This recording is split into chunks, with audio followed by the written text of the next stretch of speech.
c'est important de se retrouver comme chaque année dans ce cimetière de Charonne qui est cher à nos cœurs de nationalistes, puisque y reposent deux figures exemplaires du combat que nous menons, Robert Brasillac et Maurice Bardèche. Alors aujourd'hui, le calendrier fait bien les choses, puisque nous sommes le 6 février qui constitue pour nous le solstice de la nation. Vous savez que c'est une date importante dans l'histoire du nationalisme, que ce soit avec ce 6 février 1934 où Paris, en colère, manifestait contre les scandales de la République, et notamment les scandales, pour dénoncer le scandale Stanisky.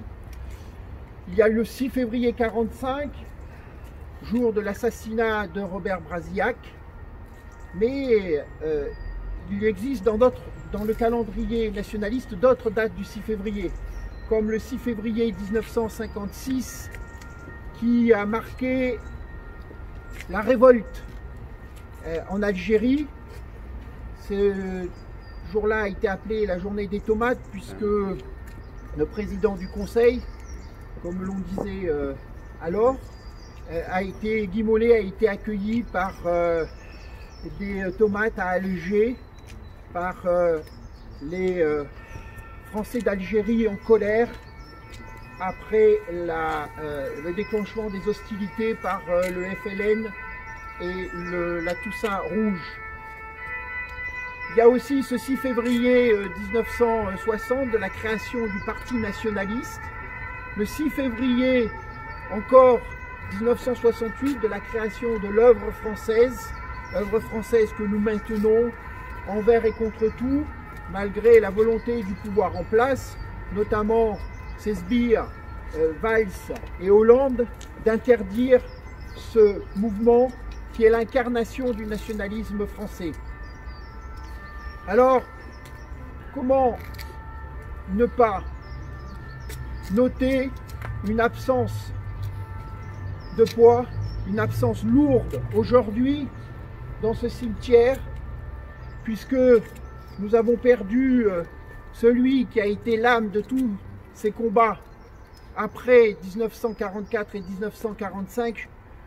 Vous l'avez compris, je veux parler de Pierre Sidos, qui nous a quittés le 4 septembre dernier, puisque c'est lui, avec ses amis de Jeunes Nations dont je vois les couleurs arborées aujourd'hui, grâce à notre camarade, Jeunes Nations, qui a instauré ce rendez-vous de Charonne, où chaque année nous renouvelons le serment de Charonne pour honorer la figure de Robert Brasillac. Alors, pour reprendre des vers de Robert Brasillac, quand nous voyons cette tombe froide et humide, nous revient ces mots du psaume 5, tirés des poèmes de Fresne. Tout s'est évanoui de ce que nous aimions. Exilés sur le bord des eaux de Babylone, vaut-il pas mieux se taire, ô captifs de Sion? Quand Robert Brasillac écrit ces mots,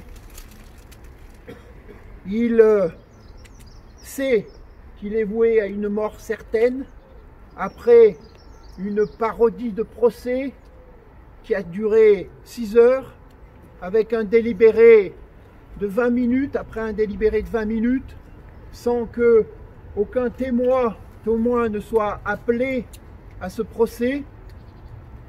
Eh bien, tout semble en effet sombre, tout semble en effet noir. Il faut dénoncer, au moment où beaucoup dans le camp national se réfèrent à cette année anniversaire de la Grande Zora se réfère à De Gaulle, il faut dénoncer une fois de plus cette trahison qu'a constitué le gaullisme.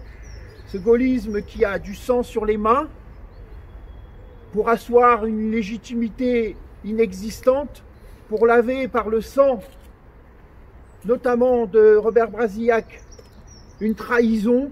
Il faut dénoncer ce gaullisme dont cet assassinat et l'enfermement jusqu'à la mort dans un cul de basse-fosse du grand maréchal de France, le maréchal Pétain, à l'Île-Dieu, au fort de la Pierre-Levée. Au moment où la mort s'avance inexorable vers Robert Brasillac et qu'il vit sa passion, oui, ces vers du psaume 5 peuvent être prononcés. Mais au-delà de ce moment de sacrifice, eh bien, il y a cette espérance qui est née de cette goutte de sang que Jacques Izorni, l'avocat et ami infatigable défenseur de Robert Brasillac et du maréchal Pétain, a recueilli sur un mouchoir.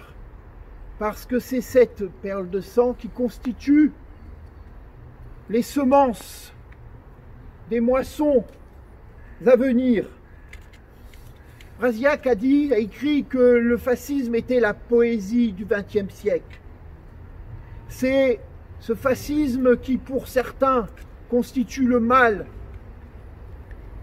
auprès d'un système qui n'a plus de morale et qui utilise ce mot à tort et à travers comme un synonyme de mal absolu. Nous, du fascisme, nous y voyons l'exaltation de la jeunesse, l'exaltation des sacrifices de ceux qui nous ont précédés, l'exaltation des héros qui s'oublient eux-mêmes pour servir un idéal, l'idéal de la patrie, qui est plus grand que tout, que nous tous.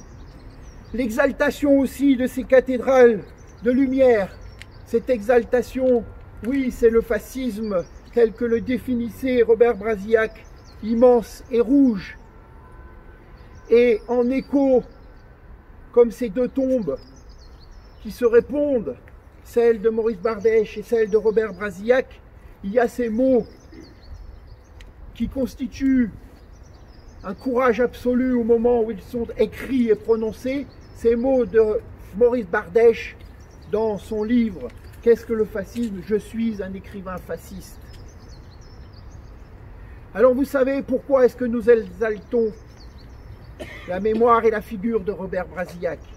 Eh bien, nous la chérissons comme nous chérissons la mémoire de José Antonio Primo de Rivera, par-delà les Pyrénées ou celle de Zéalou Codréanou, tous ces petits princes de l'Europe d'hier qui constituent les petits princes de l'Europe de demain.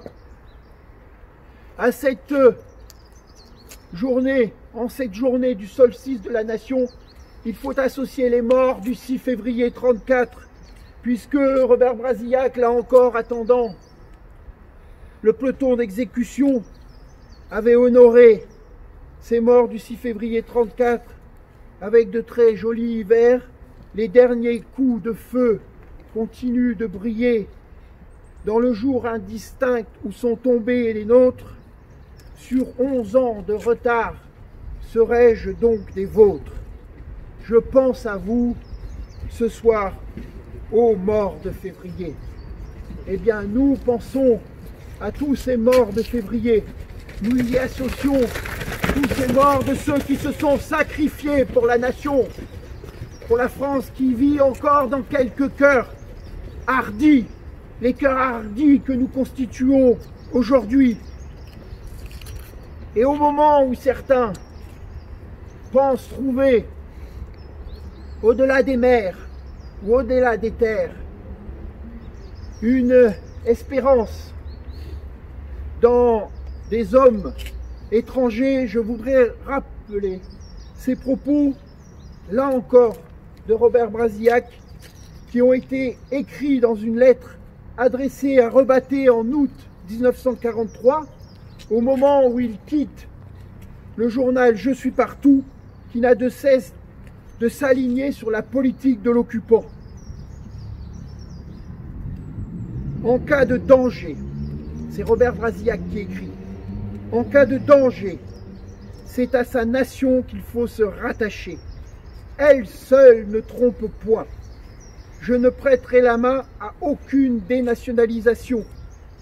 Plusieurs de nos amis, consciemment ou non, y versent, il faut bien le dire. Alors que notre journal passait parmi ses adversaires pour être resté le plus français, on peut en faire maintenant l'organe à devise, le fascisme seul. Ces mots sont à mon sens d'actualité et méritent la réflexion. Restons avec Brasillac, avec ces quelques vers. Ceux que l'on a perdus en route s'effaceront dans le lointain. Que nous importent les déroutes, nous aurons bien d'autres matins. Je sais déjà que les écoute demain. Si demain nous ne sommes pas vainqueurs, nous espérons avoir le courage de surmonter le fardeau et les conséquences de la défaite en chantant ces vers de Robert Brasillac. Mais j'en suis convaincu, demain, nous serons vainqueurs, à Dieu ne plaise. En avant la victoire, maître chez nous.